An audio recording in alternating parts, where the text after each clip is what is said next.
Okay, so we have Derek Serra on the podcast, and he's from Westboro, which is the largest MIC in Canada.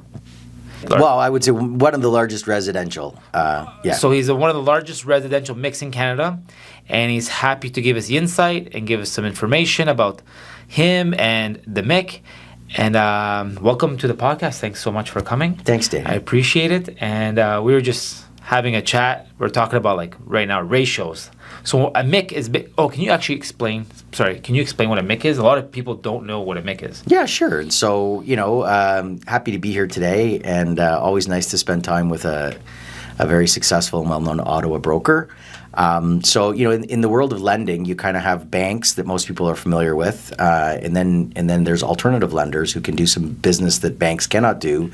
And when you can't get money through the alternative lender, whether it be that your ratios are a bit extended, all the reasons why, you're relatively new in your job, or you're self-employed and you don't have all the income confirmations, and the alternative lender may not be able to help, that's when the private space kicks in. And so private lending really consists of, is basic as, your neighbor lends you money, to as more complicated, which would be a MIC. So a MIC is a mortgage investment corporation, which is in essence a group of investors that have invested a pool of money that is managed by a management firm and then lent out to clients that fit the criteria of that particular MIC. And sorry, I forgot to mention that Derek is the president of Westboro, and a MIC is kind of structured like a mutual fund. Like, you buy shares into the fund, and it gives you, let's say, I don't know, I'm gonna give simple numbers. You buy, each share is worth $1. You buy 25,000 worth of that share. You get 25,000 shares, and then that share gives you a dividend. Sort of like a mutual fund. It's structured like that. That's how. Kind of. Like, I'm just trying to simplify it. Yeah. That is a good simple way to say it. Some of them are designed as a trust, other are designed as a MIC, but ultimately the idea would be, if you were going to lend someone money privately, if you were going to lend, say, $100,000 to one person, then your risk is all bundled in that one person, that one mortgage, that one home. Whereas if you invest in a MIC, you could invest $100,000, and if you were to invest in Westboro, you'd be invested in 1,100 different mortgages, 1,100 different houses. So you're still invested. Spread. Yeah, but so you want to be invested in real estate, but you maybe don't want to be invested in one particular deal. Yeah, it's a much safer way to invest in lending. I think so. Yeah, and way. A lot of people want to dip their toe in the real estate kind of world, and the MICs offer a really good opportunity for them to do so. Yeah. Even like the name MIC, it's pretty simple, like mortgage investment company. It's like straightforward. You know what you're getting yourself into. Yeah. And usually, when you invest in a mutual fund, you know what it's investing in, and when you invest in a MIC, you know what you're investing in. It's all kind of transparent. It tells you how many units, loan to value, ratios. So it's 100% locations. Like if you're looking at if you were to look at our website, we would have which all MICs do a fund fact sheet, and you'd analyze the fund fact sheet to say how long has it been in existence, how many mortgages are there, how many investors are there, what are the locations of the mortgages, what is the average yield, what is the average duration, so how long are the mortgages. Everything you'd really want to know as an investor needs to be out in front so that they can make very well educated decisions on whether or not that fits their risk tolerance. And we were chatting earlier. So the Westboro company was founded by DP Don Patterson. Patterson. There you go. Don Patterson, who those who know him well call him Donnie. And we always have, and I have a special place in my heart for Don because he started this company in 2004. Like a small, like a family-run business. It was, and a very successful, and he's an amazing guy and an amazing entrepreneur, and also he's an accountant by trade, so a really smart individual. And so I think that back then he was even kind of ahead of his time. Like MICs have now become, we were talking, a little more in fashion. Yes. But he came up with this as a solution to help people in Ottawa who needed private financing, and also for people who were looking for an investment. And it was an excellent business that he eventually sold to a capital corporation, and that capital corporation eventually brought me in 4 years ago to be the president. And so yes, it's been a good run. We all know that you've taken Westboro to the next level. Like, who's in the business, we all see it, and kudos to you. Thank you. And congratulations to Westboro for figuring that out. Like, for getting the right person, they say getting the right person, the right spot on the bus type of thing. So it's good, and they did well with that. And can I tell them about want to say the last 5 years how much? Yeah, ultimately Westboro. One of the things I think we'll talk about is how do you grow a MIC and how do you operate a MIC and all those kind of things. And ultimately, you need to be very familiar with where you're lending. And so for me, I've been in the mortgage business, practically my whole life. And so when we were looking to expand Westboro across the province, because Westboro at one time was really lending in Ottawa and Kingston, and that's about it. So in expanding across the province, I think you need to have someone who's got experience in lending across the province. And that's where, it made sense for me to be a part of this, and then allowing it to scale the way it did. We've taken the AUM from right around 200 million to just shy of 500 million now, which has been a great 4 run. years. Yeah, It's great. It's amazing. Yeah. That's amazing. I think also the increase in property gave you guys a lot of, I guess, assets to lend on, and expanding to Toronto. That was, like you said, you're in Ottawa and Kingston, and now you're in Toronto, which is a whole beast on its own. Yeah, we lend. I guess the idea is really that we lend. It's Ottawa, Kingston, and then all the way out to Windsor. The 416 is a very tricky area because property values are so high in many cases, and there's a lot of condos. And so, ideally, the sweet spot for Westboro is lending kind of in that Ottawa, Kingston area predominantly, and in Ontario Southwest, Guelph, Waterloo, Lovett, London, Barrie. And we do lend directly in the 416, like in Toronto, but it's not necessarily the priority spot for us to find growth. No, the hidden gem in Ontario is Ottawa, Kingston. People don't understand how good those markets are. So, as an investor, it's not the how do I say this? It doesn't have that super high jumps. So it's really nice it's really nice that it grows with the 2-4. Ottawa's been growing 2-4% forever. Only during the pandemic you saw 50% increases that's across Canada though. But you also didn't see these big drops. There's pockets, obviously. There's pockets that are a fad or a popular area, you'd see Westboro example. Westboro is known to be very expensive is a very expensive area in Ottawa. But sometimes you have to be careful because it could be usually if it goes up really fast, it can go down fast. Sure. So example Westboro or Greeley's, those, there's always a risk of things when they go up really fast, it can go down fast. But Ottawa, Kingston as well, those are government towns, and they kind of been trickling up. And versus if you said places like Toronto, Vancouver, Toronto market, condo market, we all know. I know people personally that bought condos that have doubled in value. Sure. From signing to close, whatever it was. But in the last year, no. But before that, so some people were just investing in condos in Toronto, which that's their business, the way they invest. So doubling, you can't just double your money all the time, right? At one point the house went. So well, the problem is that it's hard to argue. If you extract the last 3 or 4 years, yes, and you go to 2019, 2020, 2021, and go back those 10 years. It's hard to argue that buying a condo in Toronto was a bad idea. No, everyone. Right? So I think the issue was that people got carried away, and people forgot that buying real estate, you still need to have kind of the affordability, and they need to cash flow. I think that's the other biggest issue in Toronto real estate right now is that as people were buying and flipping, it's not that's not necessarily the best investment choice for people who could eventually get stuck with the condo. And eventually, I think what wound up happening is, for those of us who have lived, when you have the gray hair, you've lived through the good and the bad times. But I think in our industry, there was a lot of people who only lived through the good times. And so they're whether it be realtors or brokers or clients themselves saying, investors, I'm going to just keep buying condos. And eventually now what we've seen is that once the condos got to a certain value, and then once the market started to shift a bit, it's very difficult to kind of rent them, and what it's kind of called DCRing. So it's got a debt carry ratio, and if you're not, or debt coverage ratio, if you're not able to rent it for what it's going to carry, the carrying costs are, then it's a difficult kind of value proposition as an investment. Of course. And that's the way you have to look at it, not just straight as a flip. You have to look at it saying, okay, ideally I'm going to flip it because I just flipped the last 4. Yeah, they made millions. Millions. But now if I have to keep it, will it DCR?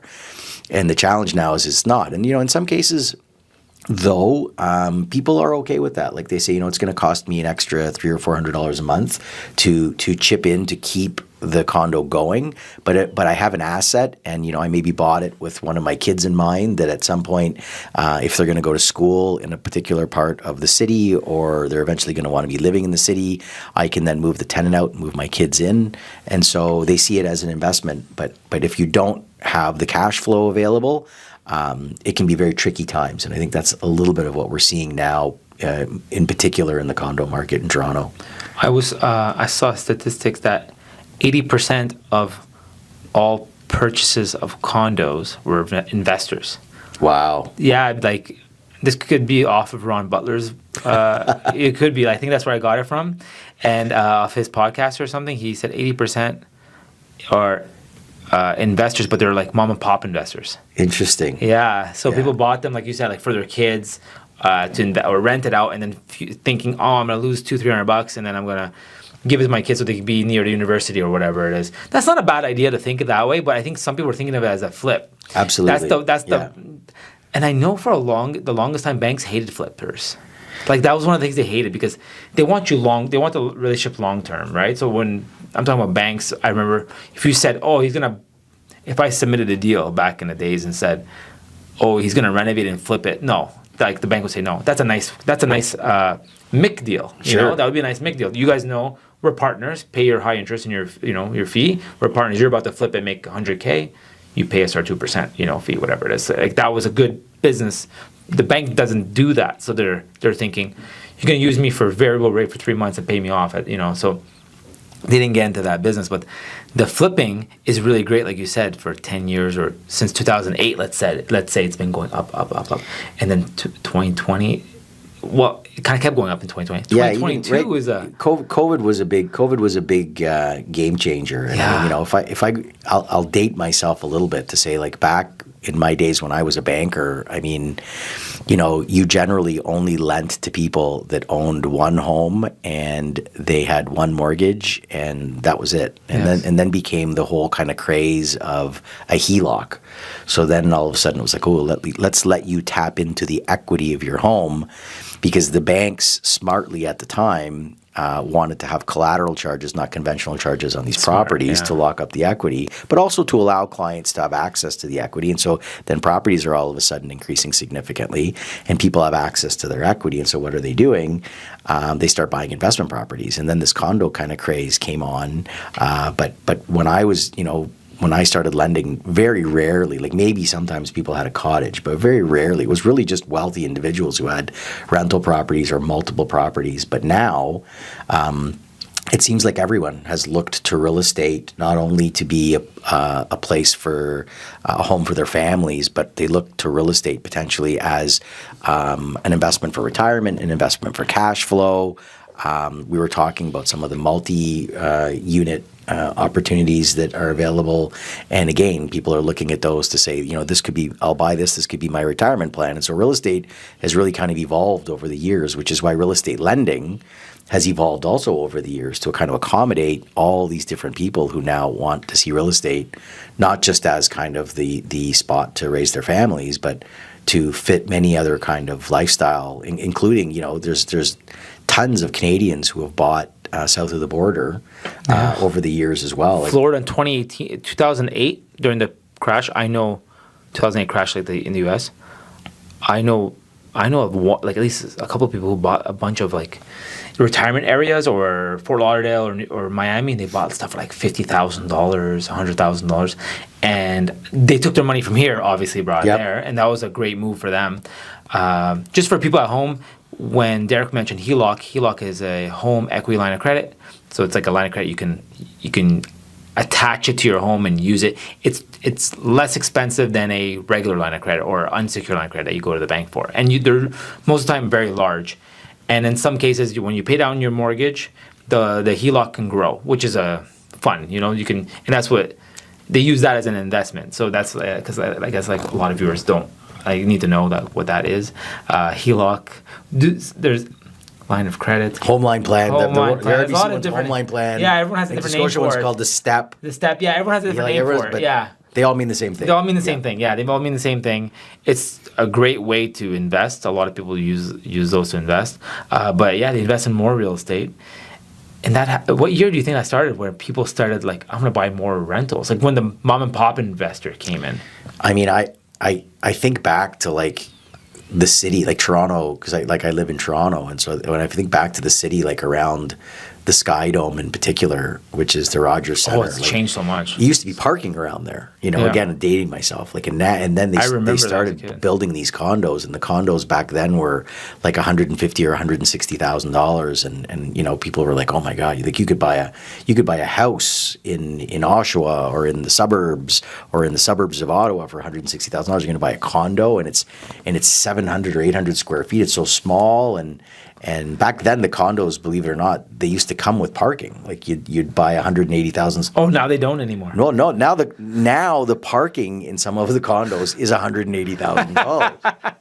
That's how far we've come. I just learned that now. By the way, everyone, if you want parking in Toronto, they're $180,000 in some cases. I think that's a stretch, but I mean they're definitely $100,000 for a parking spot. Easily, and they're very difficult to come by because. I think as the world has evolved, I think people more and more are leaning towards public transit. And ultimately, when you have a lifestyle where you're living downtown, you may or may not need a car. So you don't know if you have like 100 units, you might not need 100 parking spots. But those folks who still have cars, which is it's still a lot, you have to pay quite the premium to be able to park your car. Really? Yeah, and I always thought they came with them. No. I know here there's like. I used to see them in the mortgage. You can mortgage the parking. Sure. You can add it into the mortgage, of course. But they were always maybe. I know now they're starting to go up, but I remember a long time like maybe $10K or $15K, maybe $30. Now you're dating yourself. Yeah. I'm dating myself now. Yeah. But they would give it to you, and they would get, like you pay me an extra $5,000 get in tandem, like a longer one. Those are like premium. Yeah. And then now I guess I don't know how much they are now. Well, you just got one not long ago. How much was?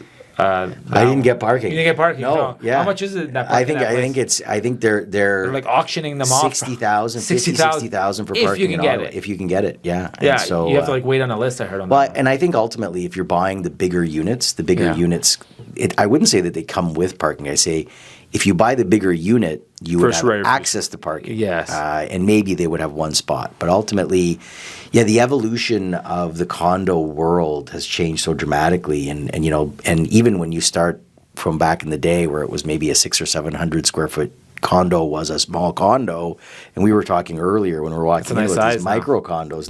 Now it's 800 square feet. It's like, ooh, that's not a bad size. Because you see ones that are 380, 390 square feet, and now they're called micro condos. And I'm not sure the popularity of the micro condo, and in particular in the Ottawa market, I don't know that that's become as popular. But in the Toronto market, there are some buildings that have these very small units, and I think that they cater to people who are going to live a very kind of simple lifestyle, or they're not necessarily home as much. But it's just if you think of where we were, where we are.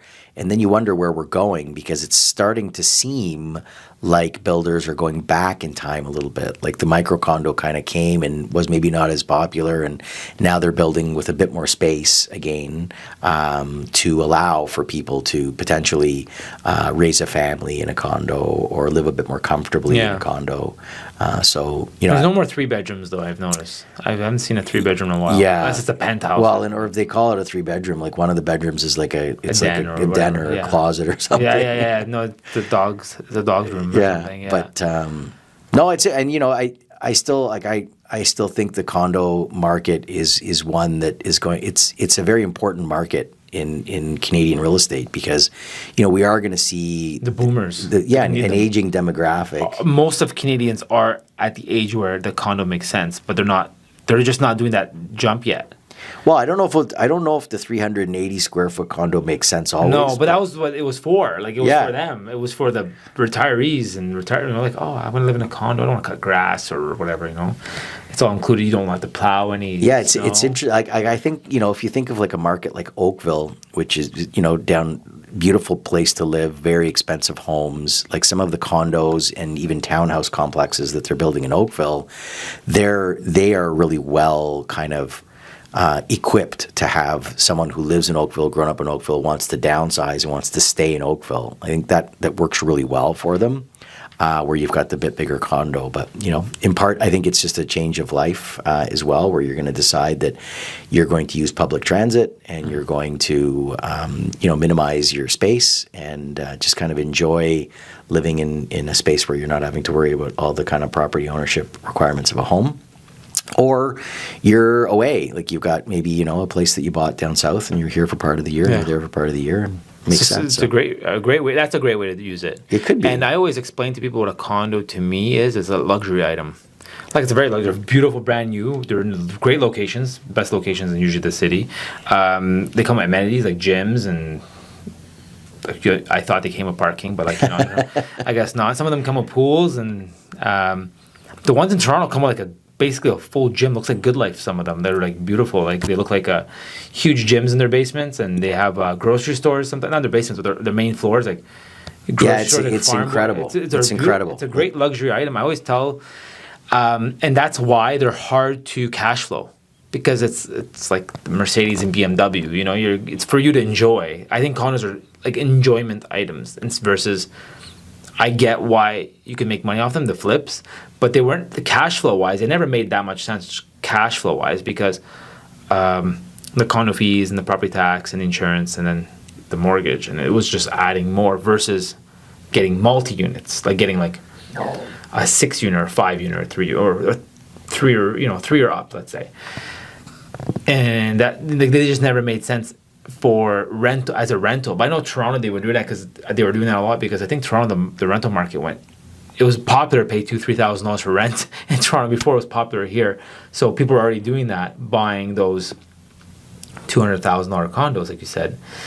And they probably rented them out for $2,000. They cash flowed, they did. But Ottawa, I don't think ever had that huge cash flow on the condos. I don't think so. That I don't. I still think there's opportunity, and you see the cranes in the sky, right? And so in Ottawa, and so the condos are coming. The condos are being built, and I think ultimately there's a demand. There will be a demand, and so. I think it's an important part of the market. It's the part of the market that I would say in the last, say, 24 months had the biggest shift. And I think that post-COVID, while COVID was this incredible kind of world event that took place, you have to remember that even though we're through it, we're past it, the impact that it had on Canadians and the household balance sheets of so many Canadians, it's still around. Will be long lived. Like, for people who were self-employed and had to close their businesses, or their businesses were impacted significantly, and they made it through.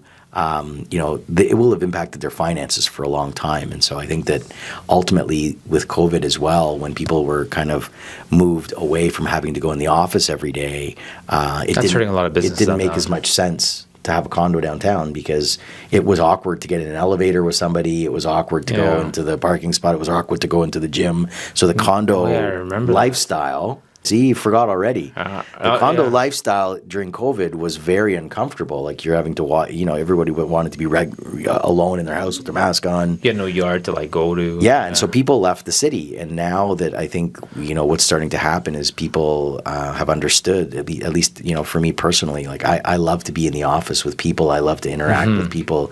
There's only so Human much. nature to be with people. You can't be alone. In our business especially, right? And so I think, but ultimately, I think that it's come, again, full circle. And so it was, everybody's going to work from home, to everyone's going to come to the office part of the time, to now it seems, like in particular in Ottawa in the government, like I think most senior government folks are back 4 or 5 days a week now. Yep. And others are back 3 or 4. And so I think I still notice with traffic though, like traffic is still, it's not as easy as it used to be in Ottawa. And so I wonder if like people, because they're not having to go in every day, they're still commuting. Yeah. Or they forgot, I don't know, but know. I think that's going to start to bring people back into the city. And I felt bad for all the businesses. I know I have friends that close down shops downtown, and they're paying like $25K a month for their retail space, and they got 0 clients coming in. Like, I got this place because of this building being full of employees. I'm paying $25,000 a month to rent a spot because I would have walk-ins. 0 walk-in, like I can't pay you for 10. And plus, they were closed. His job was one of the not essential, and he was just so. Even the landlord's like, okay, just give me 2 months. Like there's nothing I can do. Like 10 months of not paying. That's $250,000, right? So you're like unprecedented times. Yeah, unprecedented. Yeah. Nobody could even. If we talked about this 5 years, that's going to happen. There's no way. Like in 2019, it's like, next year, all these businesses are going to go down. No one's going to show up. And you're like, there's no way. Impossible. And that I agree. happened. Yeah. And poor people put all their, like they say, their cojones on the line. And then they took a risk. And then they had to shut down their business. But a lot of people bounced back. And some businesses did really well during the pandemic. Example, like... the big ones, of course, like Amazon and the big like Walmarts and Costco's, they all adapted. And Uber, everyone has Uber accounts. Banks all did very well. It's funny how the safe stuff did well. Like the safe, like bank stocks did well, real estate did well. Travel got hammered. I think cruise lines or Disney took a big hit during that time, or whatever it was. All those like. Of course, nobody's going to go to a water park or during that time, or a vacations. Yeah, vacations took a big hit. Right, even car. Remember there was a time where you like went in and you negotiated to get a car, and then all of a sudden it was, now the car sales guys got all the power because they don't have any cars. Like, give me a deposit, sign here. Yeah. Whatever color you get. That's it. No negotiating. And you're like, okay. Yeah. And you're like, I need a car. That's the car.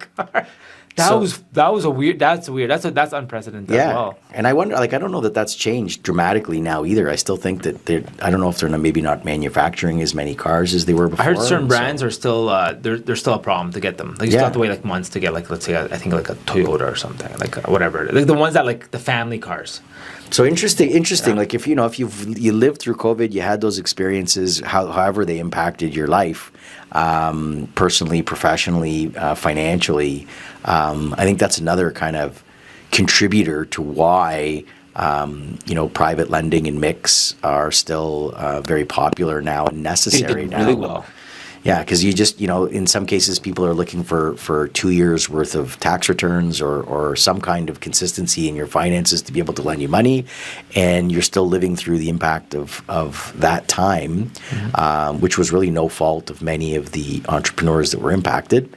And so now they, if they're looking for something, they may need to spend a year or so in private lending to be able to kind of provide the tax returns or the history that's required to then move themselves back into the A space eventually. Private lending is a huge. People do not understand how advantageous that we have them in Canada that work that way. A lot of people need them for whatever reason. I think I used one for private lender. A local guy, like a group of guys. I used one. I was paying, I don't know, at that time, I think it was like 12 and a half as a second or 13 and a half, $300K. We got on a student rental. Back then, student rentals were tough. Now people are financed. Like now it's financed. But at one point it was tough, so you had to get a private lender. Private lender got his interest, his fees, It was like a partnership. Now we own the property. He's paid off on the refi. It all worked out. So everyone uses them. I used it well at that time. This is like 2017, 2018. But private lending is very useful and very needed. And the funny thing is, in I don't know, North America and Europe, private lending is probably like, oh, it's very expensive. Like 10, like we're talking about what, 10 to 12%. Yep. Like the average rates. But if you go anywhere else, if you go to, I hate to say this, but if you go to Africa or if you go to the Middle East or Asia, that's a normal bank rate. Like you go 20%, that's what they're charging you. Like you go to, you want to buy a condo in a lot of places that's, not insured, like not, you don't work for the government. Like if you work for the government, you have a salary job, you might be able to get what's called like a government loan or CMHC loan to them. But most banks are just like, yeah, I got 20%. That's what we charge. And you got to put 50% down. That's just the normal rate in most places in the world. Yeah. People don't realize that. So here we call it private lending. And some places that's lending. That's just 100%. And I think one of the other big things that people, they assume that private lending is always just for people who have bad credit. No. And it's not. I think ultimately, especially in this economy, like when we're going to see interest rates kind of starting to come down, that's going to soften a little bit of the affordability for people on their mortgages. But ultimately, they're still going to have to qualify with very specific and very stringent guidelines. And I think what we're going to see the banks in 2025 do to avoid any kind of inflationary times to come back, they'll say, sure, you can, your ability to borrow has increased because rates have come down, but all of these kind of exceptions that were available before, high net worth clients and equity clients and self-employed programs, state incomes, I think those are going to be they're going to be very closely managed, and so I think that those exceptions will come few and far between, and ultimately those clients, and we do deals, for doctors, dentists, you do high deals? net worth individuals all the time. You do deals 10 years ago was a bank deal. Not even. Absolutely. Maybe 6 years ago. Absolutely. You do deals 7 years ago, so now they're getting 10%, let's say, example. But 6-7 years ago, that was an appetite for the bank. The bank has tons of those clients currently right now on their books. But when the bank tightens, someone else has to pick up the slack. And usually alternative or private lenders have been picking up the slack. That's how big of an advantage it is to have these type of lenders, because or else that just slows down. Like what the bank says, no, that's it. That you're not buying anymore. You're not going to live here anymore, or you're not.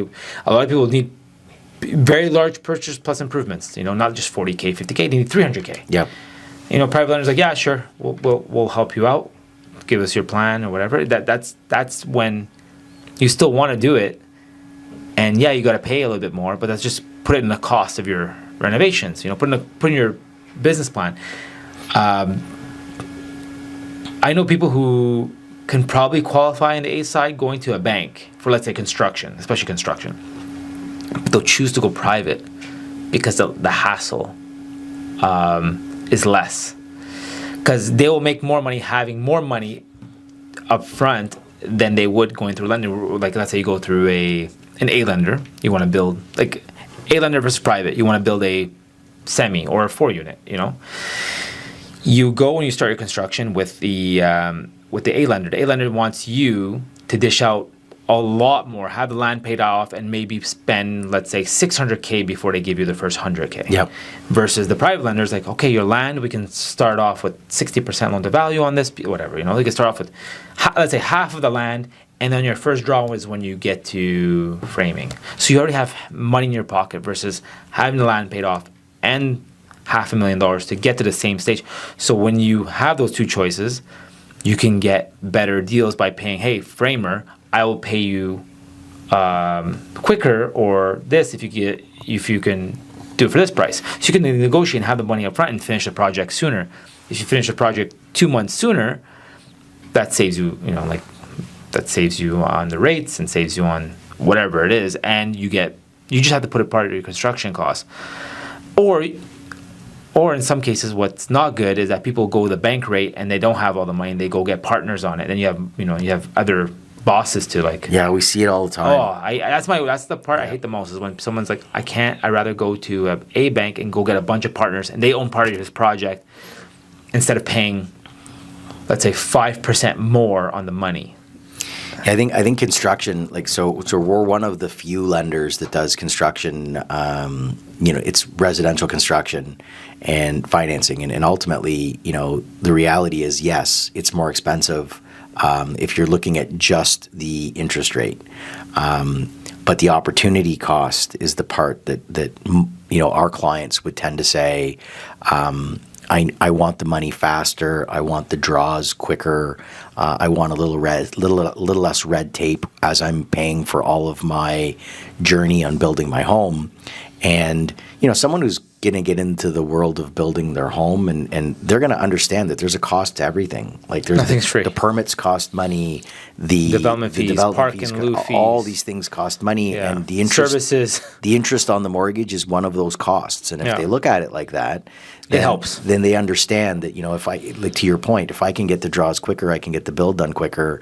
But the other big challenge with construction is that if you're not dealing with a lender that does construction on the regular, they could also become an issue. And so, we've been a lender that's always done construction. We've never pulled construction off the shelf, meaning when you send a deal into Westboro, you're working with an underwriter that has a portfolio of construction mortgages they're working on every day. So it's not like it's like, oh, I got a construction one. Well, I haven't done that in a few months. Let me pull out the manual and see how do we do that one. Yeah, they're doing it every day. Our guys are they'll on help you every actually day, and they'll help absolutely. And we've also built a lot of guides, not only to assist the broker in explaining it to the client, but actually guides for the client so that they can understand exactly what to expect when getting into a construction project through the financing side. Because ultimately, once the build starts, a lot of our brokers stay engaged, but really it's us and the client checking in every 90 days to make sure the build is progressing along and that everything that was through the budgeting. And I think the real key to any consumer that's out there would be, and obviously it's an obvious thing to say, but like when you're budgeting for the build, budget a little more for everything because yes, there's a contingency. Yeah, well, and you just wind up looking at when we see it goes over some of the builds that do, it's always like the nicer backsplash and the nicer flooring. They didn't calculate this drywall being here, and then the little things that are going to, and for our clients, I would say almost all of our clients are building their family homes. And so when you're looking at building, for someone else, then maybe it's not going to be as personal. But when you're building your family home and you see for a little bit more, I can do this. Oh, yeah. They're always going to. And there's like 20 trades. And if you add 5,000 to 20 trades, there's $100,000. So ultimately, we're a very well-known construction lender. Yeah. And we've been doing it a long time, and I think we've done over $1 billion in construction mortgages since Westboro has been in inception, and we still we probably in residential too. So that's residential. A lot of units. It's a lot of units. That's a lot. We probably approved 4 or 5 today. Like it's just starting, right? Today's kind of mid February, so people are coming in with plans and commitments and whatnot. That's nice to hear. I thought so too. I thought that's a nice thing to hear. Yeah, yeah. So people are starting to get their, little by little. They're starting. Little by little, yeah. I was kind of worried about when's the construction going to start? Well, the shovel's got to first go in the ground to get rid of all the snow because the snow in Ottawa is unreal. This last 2 weeks have been last week's been rough.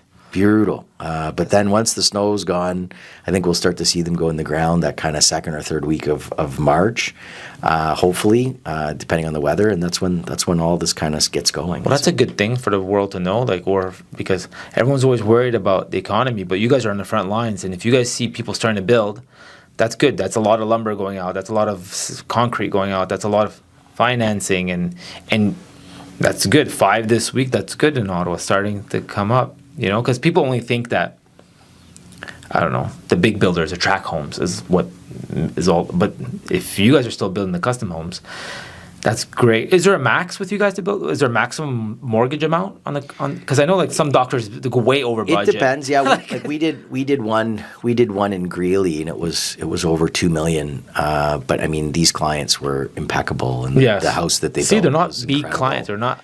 No, these were bad credit clients. Incredible clients, and an incredible local builder who built it as well, who we know very well. And so ultimately, Yeah, it depends. That helps too, eh? When you see the builder's name, you're like, oh, we've seen him in our books 20 exactly. times. Yeah, right. And you know, the other thing to kind of just consider is the cost of buying a new built home these days is so expensive. Like the new builds have gone up, and you know, the builders will say that they need to be charging what they're charging to, you know, meet the requirements that they have to kind of build these houses. And so I think they get the land for almost free too, and you're still paying $600-$700 a square foot for most of these builders. Well, ultimately, I think that's where some people will look at it and say, if I have to pay this much for, you know, for this new build and it's not exactly what I want, if I could buy land and do it myself, then I can build exactly what I want for almost the same price. cost. Yeah. Mind you, you know, the headaches and it's a year or a year and a half of your life of I'd say a very stressful time in making those decisions, and many of our clients will kind of move to free up the equity in their property to start the build and things like that, and so they might be living with family in the meantime, which that adds another whole layer of it, right? Oh yeah. You're living with your in-laws. You know, that puts I always like those deals because you know that build's going to get done as soon as possible. I was going to tell you that. I'm like, they're going to get that done quickly. Absolutely. Yeah, because they're like, I want to get out of here. Especially you got the kids there. You got the whole family living under your in-laws. So right. That'd be rough. And it brings back. It gets old quick. You start reminding yourself days of COVID where you could only like be in the bubble with only certain people, and then they're back, and you're like, oh boy, I got to get my build done. Yeah. And so, but the construction business, I think, is one that's it's not for everyone. I think like certain clients, but I think in preparing for construction, preparing for the financing is equally important. Yes. And if you have the right financing in place, it's just one less thing to worry about. Because if you don't, what we've also seen is builds get held up because they've ran out of money, or I hate those. The lender stops lending construction financing. Oh yeah, there's some lenders, I'm not gonna name names, but some lenders just they're not lending the last anymore. Draw. Like, And why not? They're like, I don't know. I'm like, what? Or in the banks, like they. But I always thought they had to give it to the lawyers first, the whole thing. Oh no, they don't. It's draws. It's draws. It's in your account. Yeah, that's true. Yeah, the lawyer. The general kind of rule of thumb is the lawyer holds a 10% holdback till the end, which is then released once you get your occupancy permit. But that's the only thing they hold there. They don't. But ultimately, even with the banks, I mean, the banks have very specific, thresholds that the client needs to meet. And listen, I think that's the best place for people to look for construction financing is to start and look at a bank. But you have to understand what the requirements are. And if you feel like you may not be able to meet those requirements, that's where I think you want to just consider what other options are available and then say, okay, which of these solutions works best for me, the lowest cost with maybe a bit more hurdles to meet, or the bit more expensive one that gives me a bit more flexibility. And you pick which one's the right one for you and your family.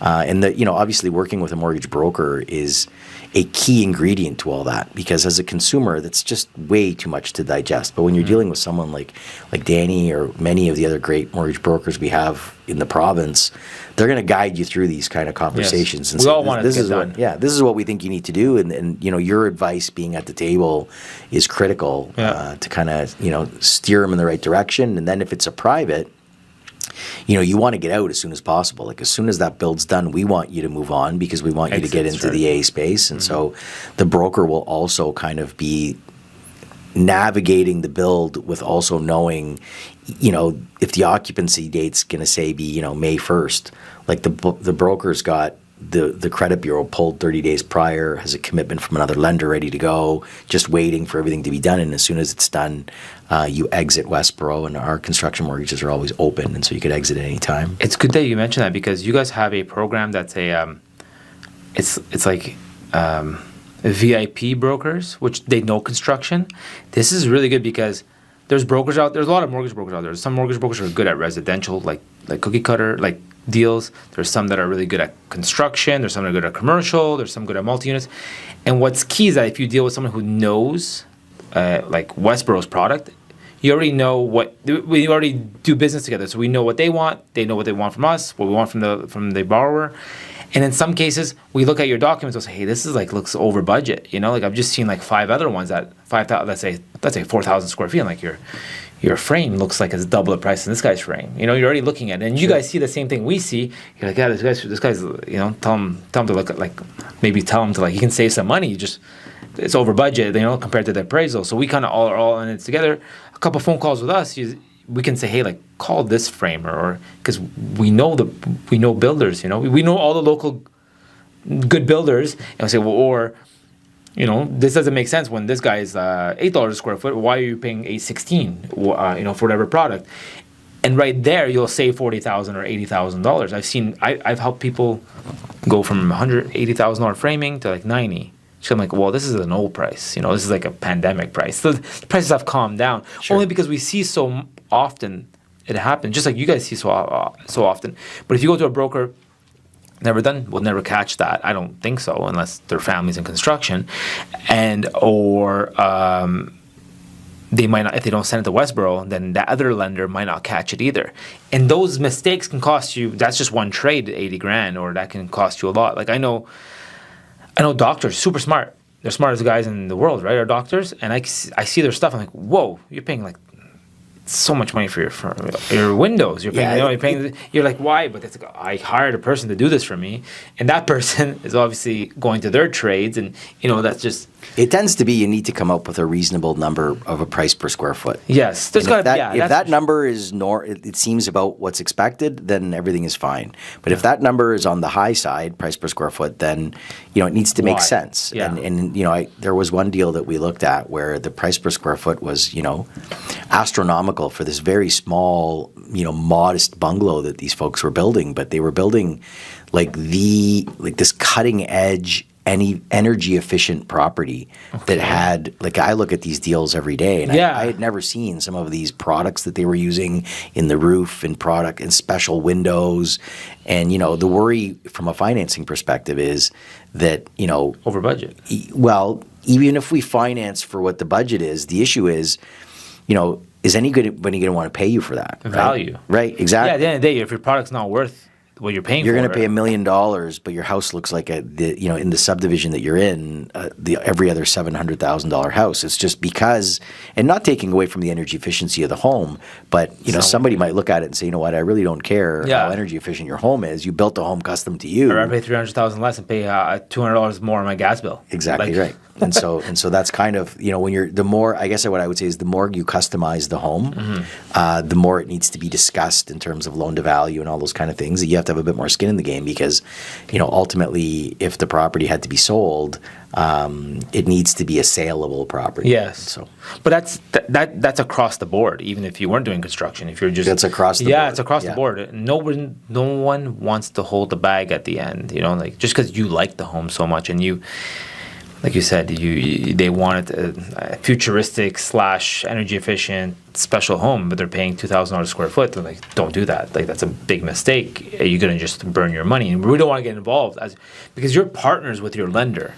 Your partner is the bank / the lender until you get it done, until you exit. Like Westboro is great where they know there's an exit on construction, and sometimes you guys do the exit for yourselves, right? You guys have a less expensive product to exit them out if they want to stay for a year. Yeah, if the exit is delayed and the property is built, then we will reduce the cost to the client because the cost is going to be at the premium while the house is being built.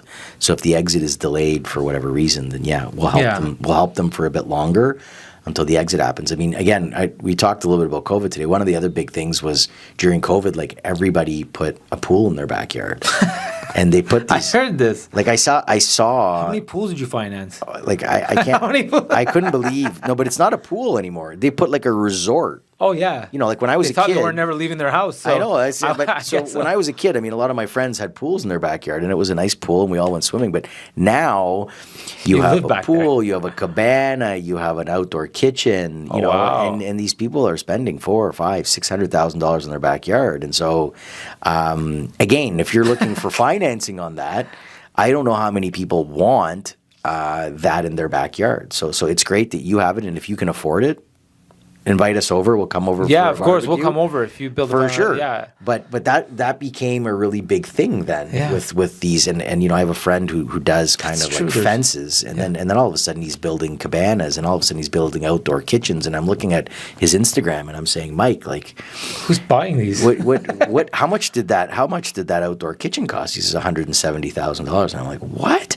By the time he built like the proper kind of like did all the concrete, and all the plumbing and all the appliances appliances, and I mean these places are spectacular. Yeah, if you think about it, excavate, they got to bring the concrete, they got to bring the backhoe, they got to bring So the it's equipment. it's just about customization. So I think when you're looking at custom properties as a lender, we get a little more concerned, and that I think that goes across the board. So And you just eliminated like maybe half your buyers by getting a pool. Like some people don't want pools. They have little kids, like a 2-year-old or 4-year-old, and they're like, I'm scared my kid's going to drown. So they're just like, I'll go to the next house. So a lot of buyers don't want pools. That's the funny thing. For the longest time, pools did not add value. yeah, I think the last 5 years, I guess they did, but I was always under the impression that pools don't add value. again, I think it limits Like to your value, it your limits appraisal. it limits your buyer pool. Like if you've got people who want a pool, then they see the value in it. I think another one is the finished basement. Like if you want a finished basement, then you would see the value in that. But if you're buying a home and you never go in the basement, You don't care. and the person spent however much they spent in the basement, they're like, that's fine, but I'm not going to pay you all that because I'm not going to ever go down there. And so I think ultimately, the comparables are key. And so if you have comparables in your local market that will be able to justify your value, you're fine. But if you have the only house that has, the basement finished and 7 bedrooms and a pool and a cabana in the backyard, it's going to be hard. You better enjoy it because that's yours. yeah. That's yours forever. It might be. It might be your family kind of legacy to have this home, but so it just really depends. And I mean, it's funny. The old adage is always, if you want to make money in real estate, you buy the cheapest house on the most expensive street. Everyone knows this. Everyone knows this. You buy That's an cheapest old house. line. Yeah, it's I'm old not line. taking Yeah. credit for that one. Yeah. But it's true. Yeah, it's And true. so, and from a financing perspective, that's It makes another way sense. that we look at it too. You could offload it quickly. Likely, yeah. And Yeah. so yeah. It's funny because I had somebody come to me like, they built this marvelous, beautiful cottage in like the Quebec side. I don't even know where it is. If you told me they didn't drive there with no GPS, I don't even know which direction to go. And he put like 1.4, 1.2 million or 1.4 million to buy it. It's a beautiful place. But the appraisal came back at 850. Yikes. And he's like, the appraisal doesn't know what he's talking about. I have to act friendly. I'm like, yeah, maybe, but maybe that's just the area, like there's no you have to find comparables. Cottages, maybe 10, maybe it's 3 cottages in the whole area that looks like yours, never sold, so they can't compare. You have to go. Appraisers have so comparables. So this is actually a good thing, a good topic. So appraisers, there's different types of appraisals. There's like income approach appraisals. There's sales approach, and then depending the lender, they have requirements from the appraiser to say how far back they can go on sales. Some appraisers can go 30 days, 60 days, 90 days. What's the furthest you ever heard? Well, I mean, this is another kind During the of. pandemic, they brought it down to 1 month, I think. Yeah, It was going crazy.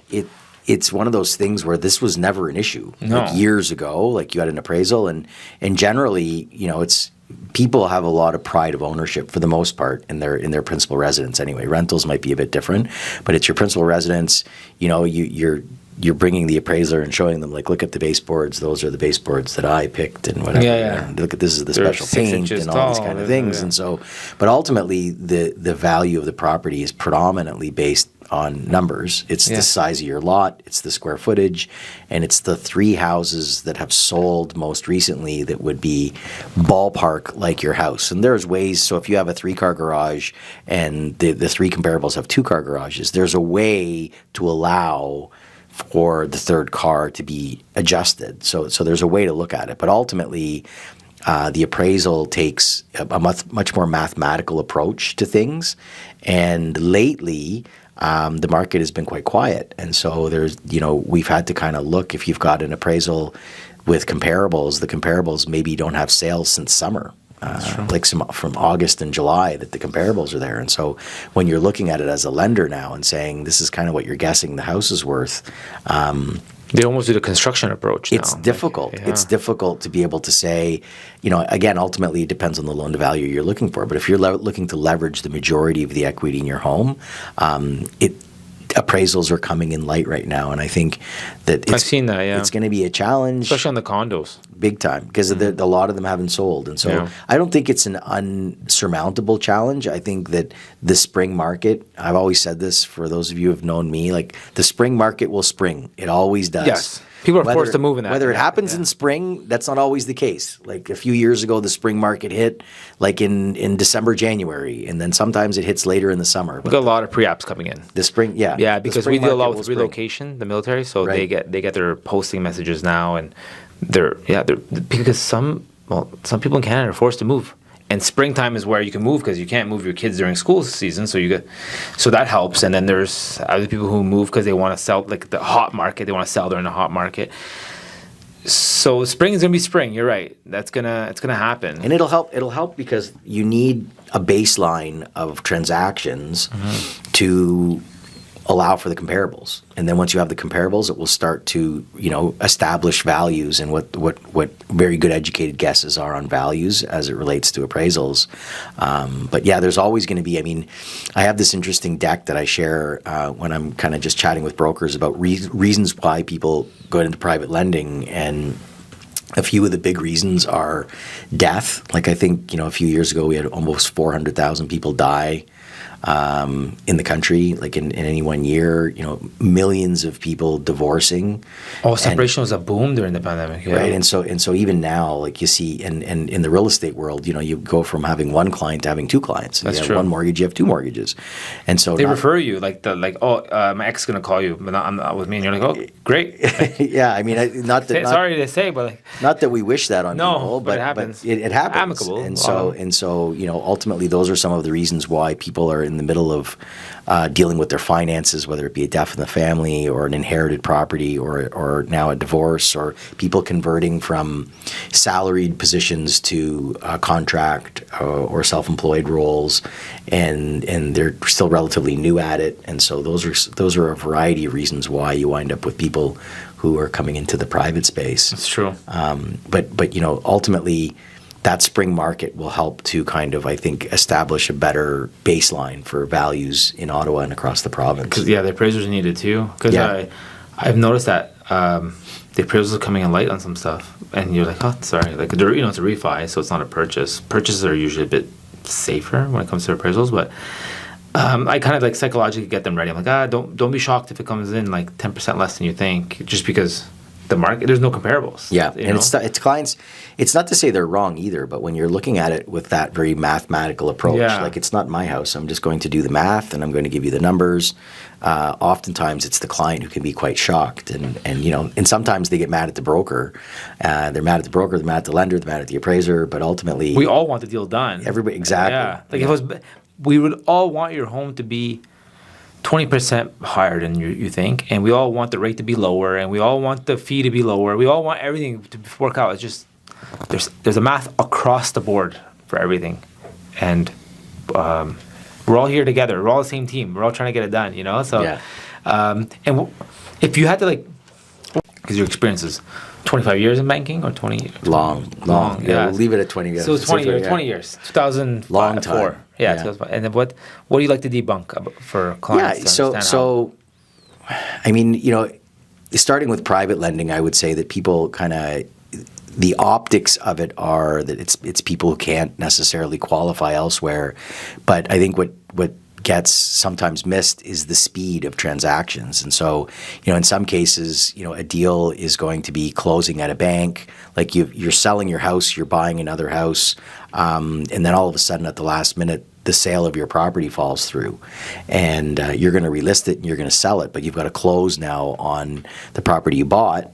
And sure, maybe you're going to be able to benefit from some of the down payment that you were given, but it still means you need to close on your home without having sold your other home. A bank's generally not going to do that deal. And so, the best clients with the best beacon scores, police officers, teachers, firemen, people who have great, easy incomes to confirm. They can afford great one credit. house. Yeah. They can, but they're in a pickle for a short period, and that's where they need private lending, and we step in and we help. So those are and it's the speed that we can advance. We can advance funding within 2 days if we need to. Where it's not to say the banks can't be quick, but not as quick as we are. And so I think speed sometimes is one of the major factors in dealing with private lending that people don't always consider. The other reality is just kind of when people have kind of gotten themselves in a bit too much debt, that the best thing to do is to kind of to course correct a client who's gotten into too much debt, sometimes it's multiple steps. It's not just one step. So the first step might be, let's get everything consolidated into a private mortgage. And the second step is, once you've made, your 12 monthly payments, or biweekly if you'd like, we will then have a history of you getting kind of, step one is to clear everything up. Step two is then to potentially move you to an alt lender, and or step three to an A. So it's not as easy as it seems sometimes when people have gotten themselves a little bit of financial difficulty. And so private lending in that case is very much needed, because the alternative is that you're just drowning in all of this debt and all of these payments that are required. You were mentioning in the private lending, you said one didn't sell, but even in some cases, the realtor for some reason told the client to purchase, let's just say, March 1st, but their sale will be March 2nd. They need a bridge for 1 day or 2 days. But they want the extra day to move to the realtor who said, sure, I'm getting my money from the sale to buy the other place, right? Or they just say, go firm. Like, if you want this house, I know that there's multiple offers. You need to go firm. Yep. You have a June 1st closing. We'll sell your house by then. Just imagine what we've just talked about for the last little while. Property values shifting, lack of comparables available. The next thing you know, you're firm on a buy and you're not getting the sell. This is a common factor in private lending. Yes, and even in private lending. So this couple, an elderly couple, retirees, they don't have the money to pay for a new mortgage. They are buying on March 1st. I'm going to use that example, March 1st, but then March 3rd is their sale for their money to buy it.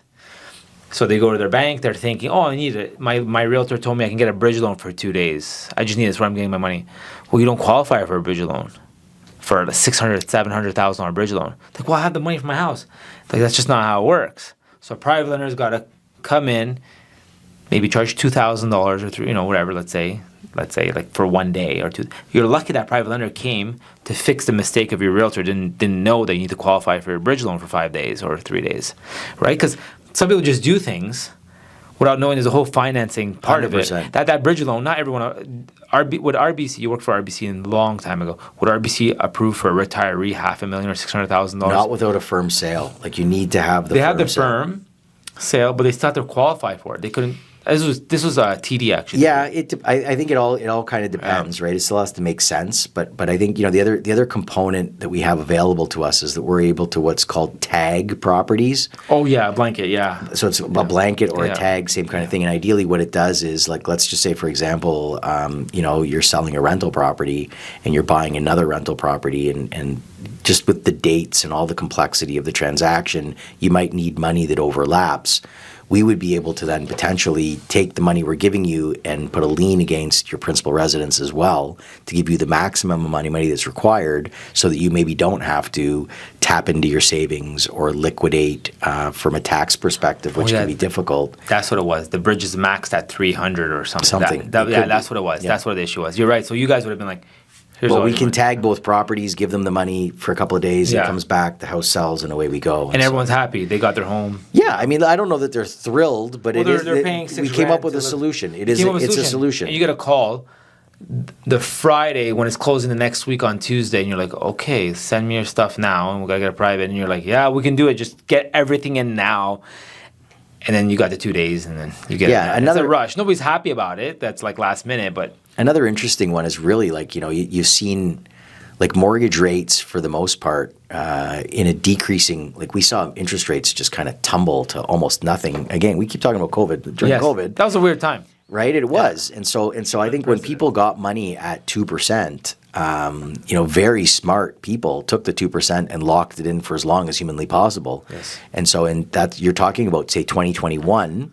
So 2021, you took a mortgage, like, I've seen some mortgages now where clients have rates of like 1.74 or 1.99, because they have it from 2021 to 2026. Yeah. So the reason I see it is because from that time they've paid down their mortgage, their properties maybe increased a little bit in value, and they need some money. Their kid is going away to school. They want to buy out the lease on their car, whatever the case might be, and they want money, but they don't want to break that mortgage. The 1.74. Because Can't blame them. I don't want to speculate, but I'd be pretty comfortable to say I don't know if that rate in our world is ever going to come back. No, it's a long and gone. That's long, yeah. Right? That's And so if somebody has it one and done. and you have it till, say, September of 2026, keep it. Yeah. But if you need the money, you might need what's called a second mortgage. Yeah. And so this is another product that we offer. And, obviously... a very fair rate. Yeah, like the for a rates are second. kind of like somewhere between 8, 9, 10%, which sounds like a lot, especially to the client that has 1.74%. But for them, it all just becomes about the math to say They only need like 50 grand. versus whatever it is, versus exactly. breaking their whole mortgage. And if you're going to break and then pay a penalty, and then you're now going to get a rate closer to 4%, and the first mortgage is always quite bigger than the second, the math will be your guide. But in many cases, it makes sense to just take a second mortgage. Again, short term, between now and maybe the next year and a half, and you get access to money, and you're able to maintain that first mortgage. So that's another kind of interesting offer that private lenders can offer, where if you're going into your bank and saying, okay, I need more money, in some cases they're saying, well, you'd need to refinance or break that mortgage, and then all of a sudden you're saying, well, I'm going to give up what's maybe one of the best financial decisions I've made, which was getting that mortgage at that time and taking it so much for capital a paid 5 down period. for them. Yeah, it's amazing. Good for them. And then they say 60% of all mortgages are renewing in 2025 and 2026. Did you see that stat? I did, Yeah. and in part because of all the activity from 2020 and 2021. And so those are the mortgages that are coming up now. And it's very interesting times now where people are going to have to qualify at a little bit higher rates and with a little more double, stringent. yeah. The rates are double and the guidelines are a little tighter. And so I do think that ultimately, leveraging the equity in your property, whether it be bank lending or private lending, it's still the cheapest money you're going to get your hands on. Of course. And so if you can set up a really good payment plan and be organized with paying down your debt, that's a very important kind of component. And it's always, for me, the best advice to any client is to talk to a mortgage broker, because you want to be working, if you're working with one of your banks and you've always been a bank client, that's also an option for some. But the nice thing about working with someone like Danny or a mortgage broker is that they have, how many lenders do you have access to?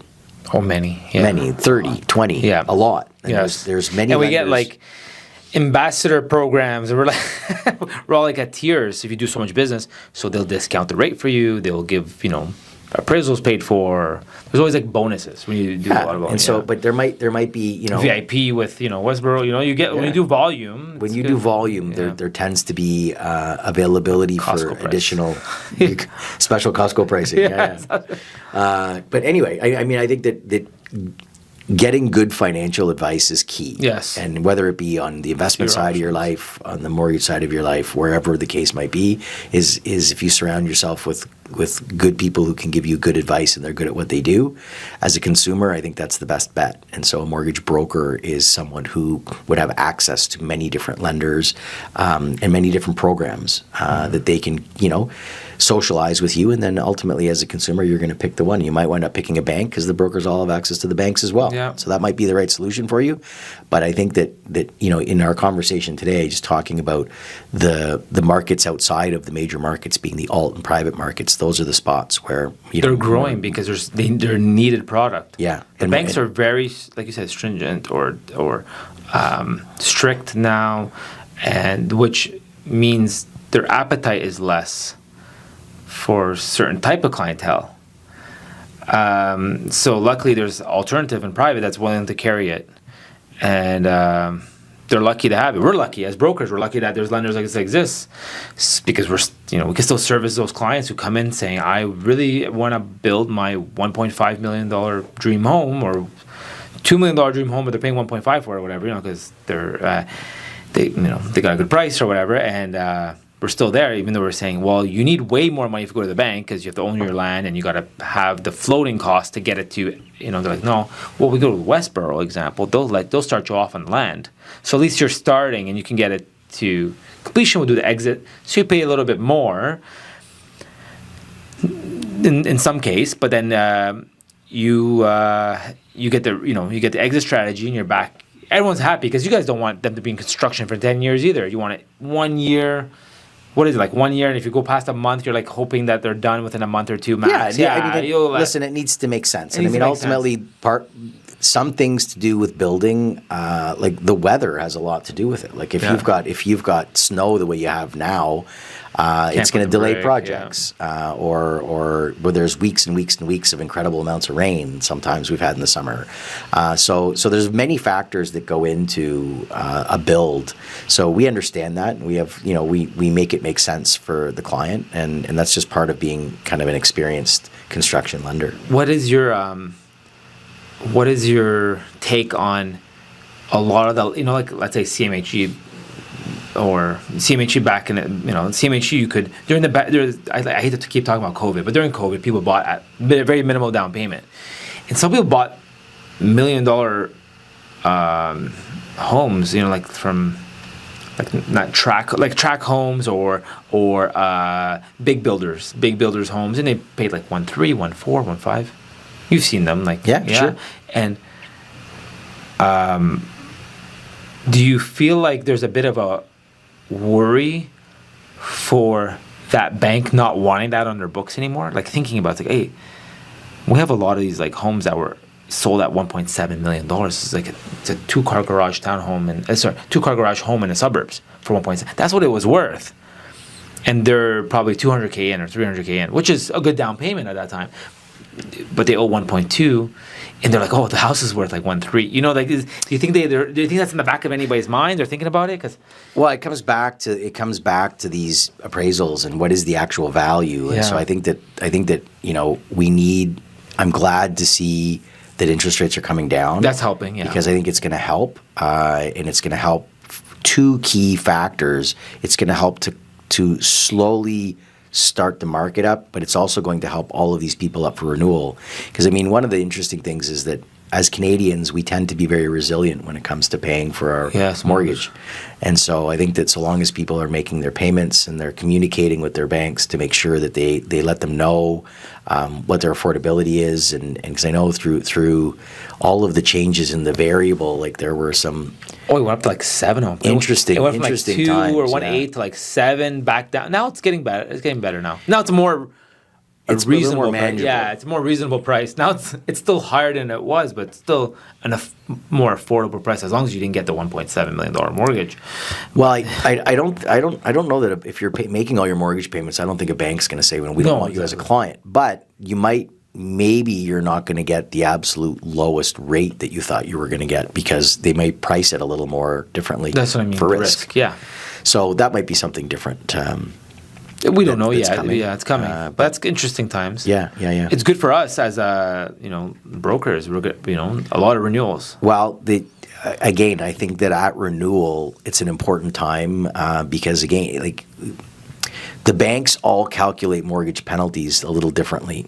And it's one of those things that it's very easy to get into. You get in your mortgage, you've got your monthly payment, but if you need to make a change and you're in a fixed rate mortgage, you may wind up with a very big penalty to make a change to that mortgage. And so I think ultimately the advice of a broker is very important to navigate those waters. Mm-hmm. And then ultimately I think people kind of don't even really think about it until the renewal comes. And the renewal notice comes and they're like, okay, now I got to think about this. And that's the time where you're not going to be subject to any penalty. And you do have that window to say, is this lender giving me the best rate? Is this product the right product for me? Mm-hmm. Do I need to make any changes to it? Do I need to even increase my payment amount? Those are the times, or maybe prepay it even more. Those are the times where it's a really good use of time for a client to sit with a broker and say, okay, this is who I am. This is what's happening with me. These are my finances. This is my mortgage. What advice can you give me? Mm-hmm. And let you guys do your thing. Because I think that ultimately at that time, there's so many variables to consider depending on what the intent is of the property, if it's their principal residence, if it's a rental, if they're paying biweekly or monthly, if their cash flow has changed. Yes. Like it's amazing what will happen with your amortization if you do what's called a double-up payment. And a double-up payment also kind of has a weird name because, if you pay, say you pay $1,000 a month, a double up payment could be as much as $100 a month extra, but it makes it seem like if you wanted to double your mortgage, it's $1,000 or $2,000. But if you have a little extra cash flow and you're looking to continue to kind of pay down your mortgage, that's another interesting way to do it, is to say, you know what, we can put you with a lender that offers more flexibility with your payments, and you can do these double up payments to kind of get your amortization down to a point where when you're at this age, the mortgage is paid. When I was working for the bank, I remember the double up payments did not affect the maximum per year you're allowed to. So let's say you're allowed to do 15% a year, let's say. Plus the double up. You could do the double. So the math, if you really want to pay off your mortgage in 5 years, you can by doing the doubles, and you add them all together. Like there's the doubles, and then you can add the per month. You can up it. Yeah, and so some client might say, you know what? Well, I'm gonna put $200 a month aside in a bank account, and I'm going to save that money. And then when it comes time, once a year, I'm going to take that money and I'm going to chunk it down on my mortgage. Well, that's a lump sum payment. Yeah, lump sum. Yeah. But what you might be better off to do is do what's called a double up payment and get it in your mortgage and pay it down right away every month. Yeah, because you're not paying interest on that. Right, and you still are allowed to do the lump sum. Yes. So it's all these components, like, we've talked about so many different things today, but ultimately I would always just circle back to say, having been doing this for a very long time, that it's complicated. Yes. And you should be dealing with a professional when you're talking about your finances, because what I also see on the private lending side is there's a lot of people who have been given bad advice over the years, and it's horrible. Not every product is the same. Not every lender is the same. And certainly on the private side, not every private is the same. So you might be working with a private lender that calls their product open, and you might think you know what an open mortgage is because you used to have an open mortgage at a bank. Well, a private lender open is a different mortgage than a bank open mortgage. An example would be this. Like, I was just looking at a deal this week where, they're looking at paying out a private lender. And so one of my broker friends just asked for my advice. So we looked at the commitment together, and this other lender, their open mortgage, you can only pay the whole amount of the mortgage, and you can only pay it with 30 days notice. So this client has sold a rental property. They had some money and they wanted to pay it down on the mortgage. Okay. And so they said, my broker friend called and said, look, this is an open mortgage. I mean, why can't we do that? And we went through the commitment together and we read it. And I said, look, there it is right there. Like, this is not.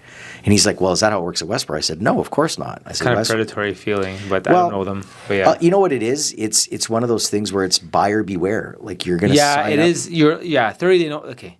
I think not even private. I think alternative lenders have it, but it's still open, isn't it? You can still fight it, I guess. Whatever. I don't know. Your broker would fight I would just say, when you're reading the read that. That's kind of you're dealing with a private lender. So what did they do? They kept it going. They can't pay it down. And so they're going to have to keep the extra money off to the side and wait for it to come up for renewal. So it's just sitting in the account. Yeah. I mean, listen, this client's going to find some other route, but I think what the issue is the client is saying to the broker, you didn't make this clear to me. And the broker is saying, obviously they're saying, I think we had that conversation at the time. But anyway, my friend now is involved, who wasn't the broker who did the transaction. And so they're just trying to understand, because they see the word open and they're like, well, open to me means open. And so I think ultimately, the further you step away from dealing with the banks, because this is not something that's going to happen at one of the big banks in Canada. No, the bank will just say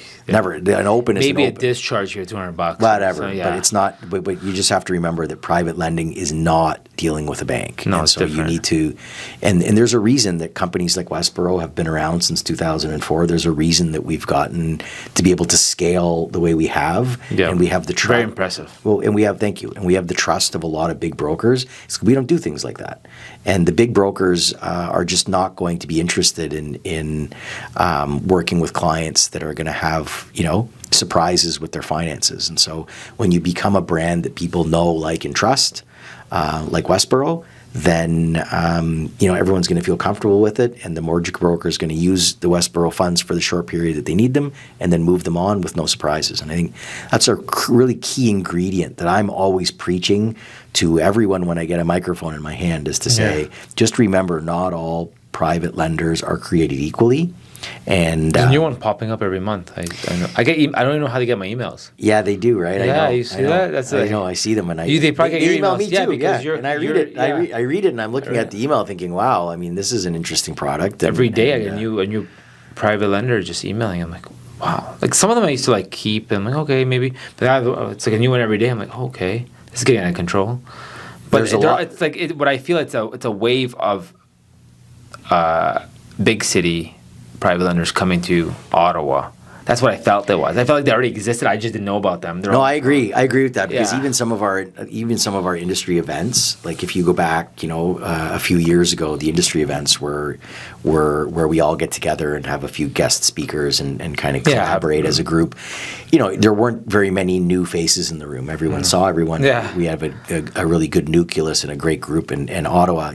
Listen, the whole industry is an amazing industry, but the Ottawa market in particular is a very Everyone knows each other. Yeah, and there's a lot of great mortgage brokers in the Ottawa market who all do very well, and they all tend to play well in the sandbox too, for the most part. Like everyone understands that there's a lot of clients and there's a lot of brokers, and everyone can be successful. Everyone, yes. But all of a sudden, then you're going to these trade shows, and there's who's this and what's that, and I tend to find that maybe some of the newer brokers will be interested in what's new, but the existing kind of big brokers are like, I don't have time for, I cannot understand or learn. I know Larry, my underwriter. He knows me. Yeah, I have my lenders that I work with, and I have where I know and I trust them, and those are where I'm going to be sending my finances and trusting them with my clients, because ultimately the other key to remember when you're dealing with a private lender is you are our client for a short time, but we're hoping that you're going to be the mortgage broker client for a lifetime. The exit, it's all about. I remember that for the longest time. Like, okay, cool. What's the exit? They're going to sell it, or they're going to rent it, or they're going to live in it. Okay, there's always like a reason. Okay, and you can tell you guys know mortgages well enough to know this guy will qualify going to this other lender on exit. Because you guys well, and we help them with that. Like, for example, we would say that we want to make sure that they're making principal and interest payments, for example, so that you can through your bank account be able to prove to whoever the lender is that's going to do the takeout that, like, look, I've been able to make payments every month. They're not just interest only, or they're not kind of partial payments. I make my full payment every month, principal and interest. And in some cases where they'll let us, we'll collect their property taxes for them too, to make sure everything is completely up to date, because our priority is making sure the client qualifies for the exit. And those are key ingredients that in some cases the client's saying, well, I don't want to have to do all that. But we're saying, trust us, we know the best way to engage and spend time in the private space and the best way to exit. So we're always advising the broker who's advising the client not only what's important on the front end, but it's what's important through the journey, and then what's important at the end. Because if you haven't thought of all those things, and the exit is delayed, this short-term solution can become very, very expensive. Yes, of course. And it's kind of like, so a lot of people don't fix their own cars. They go see a mechanic. So this is what you're doing. You're going to see the mechanic of mortgages. You're getting, okay, this is what you're going to do. You're going to need to get this to get it fixed. We're going to get this part, and then you'll be back on the road. Yeah. And, you got to, you're always trying to, we're always like teaching borrowers almost like they're like students all the time. Like, we're always trying to tell them, okay, do this and do that. Okay. Like, they'll say stuff to us. They'll say, like, okay, I have this duplex. I don't like the rate I'm with Scotiabank. I don't like the rate they have it at 7, blah, blah, blah. I know it's lower. Let's go refinance somewhere else. And it's in a whole co. I'm like, well, like, look, we'll just go get just go get a blend and just go blend it. What is that? I'm like, well, you can go and just like it's almost like switching into your own mortgage. Okay, do you have a guy? No, they never answer. Okay, well, here's our guy. Talk to them. They're like, oh, thanks, Danny. I saved 2%. They went from 7 to 5. And like, but they were ready to refi, to do it. And you're thinking, wow, like they were going to. They made words, not made words. They heard somewhere online refinance. But that's not a refinance. You could refinance, but then you're breaking huge penalties, whatever. Better just stay with them and blend it. Extend and blend. That's your best bet. if you don't want any extra money out, you want to keep it for 10 more. You like the duplex, and you want to cash flow. So this is your best bet. But they would come with, they heard from their uncle. This is what their uncle did 10 years ago, and they're telling you what they want. And you're like, no, don't do that. It's funny because everyone for the most part most people own a home, and then almost all of those people have a mortgage. And so just because you have these products, they all of a sudden, it can become, and what's interesting, I'm sure you've seen it too, other than talking about American politics, all people talk about is real estate anymore, yes. right? There's nothing else to talk about. And we talk about, Donald Trump and real estate prices and condos, and that's all that's in the news. And so people all have very strong opinions about it. But, all I would say after spending all this time in this industry is that, you want to work with an expert. You want to make sure you're working with someone who can give you some good, unbiased advice. Take it, set up a plan, and then execute on whatever that financial plan is, because these things take time. And on the flip side, whether it be investing or in TFSAs and RSPs and all those other things that are important towards your retirement, they're all key components. So having someone who can give you advice on that side, someone who can give you advice on the credit side of your balance sheet, it's just very important, because this world is huge. It's not just the 3 or 4 big banks. There's significant kind of opportunities for Canadians to get financial advice, and the better the advice and the better the solution can be. And in some cases, when things are going well, the advice is very easy. But reality is that when you have these bumps on the road, which kind of can happen, those are the most important times. Or when there's shifts in your personal life or shifts in your financial life, changing jobs, changing the way you're structuring, the way you get paid out of your business, all the tax implications to being self-employed. There's a variety of things to look at, and they're not easy things that you can talk about. They're not things that should be just discussed over a napkin with your neighbor. I think that they're things that to be talked about with a mortgage broker, and I think that those are they're life-changing when you set people up for good financial success, and you become not only a client but a friend for life. And I always like that part of the business when people are helping people. It's true. And what would you give what advice would you give a younger self, or a high school student? I'm getting this question a lot lately. Yeah. What advice would you give you? And I kind of think that's a question for old people. So I got old all of a sudden. I don't know what happened, but don't worry. I get called old too. So the one thing I would say is, if you're working kind of in finance,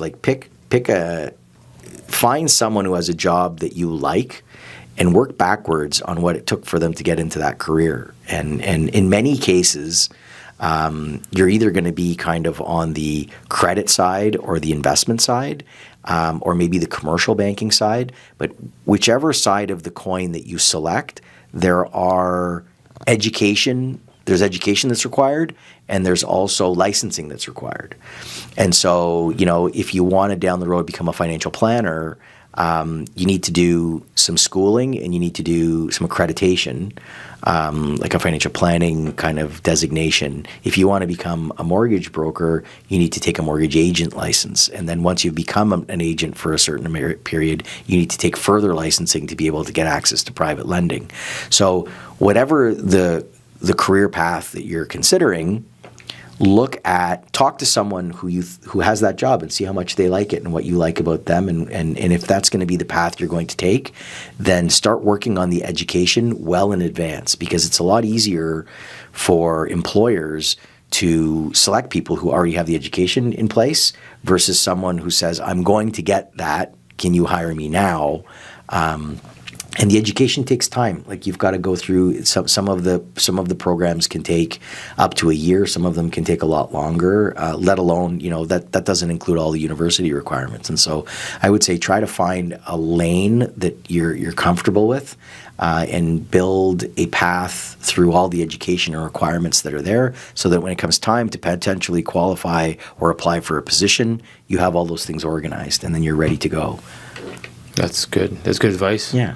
It's true. If you can find somebody working in the field that you want to be in, go knock on his door and ask him, because people love to be asked questions and answered. Sure. Especially when, young guys. Absolutely. People Yeah. love it. That's a lot of people's fun. favorite topic is themselves. Yeah, it's true. Especially when you get into this business. And Yeah. so I think, but I think ultimately there's a lot of people who've done a lot of hard work and they're really proud. And I'm, when I think of the mortgage brokers that I work with, I'm so proud of what they've accomplished. A lot of them were bankers and have since become brokers and they're wildly successful at what they do, but it hasn't come without a lot of work. Yeah, a lot of late 10 hours, 12 hours. Yeah, and a lot of time on the phone and a lot of time away from family. So having to have all that flexibility, it's nice to be able to have flexibility, but flexibility sometimes comes at a price. And so, yeah, I would say those are just a few little tips. That's good. Yeah. Well, Derek Serra, president of Westboro, thank you so much for coming. This was fun. It's a wrap. It's been a while, and would you come back? Absolutely. That's awesome. Yeah. Thank you so much. Yeah. Thanks, It's been Danny. great. It was great to spend some time This is here awesome. and appreciate the chat. People are so lucky to have you on. So much information. Yeah. We could have went on for like 2 more hours, easy. Easy. All We'll come information. back. We'll come back next time. Yeah. We won't talk about COVID. Yeah, We'll talk about life after COVID. Yeah, we'll do life after COVID. We'll talk about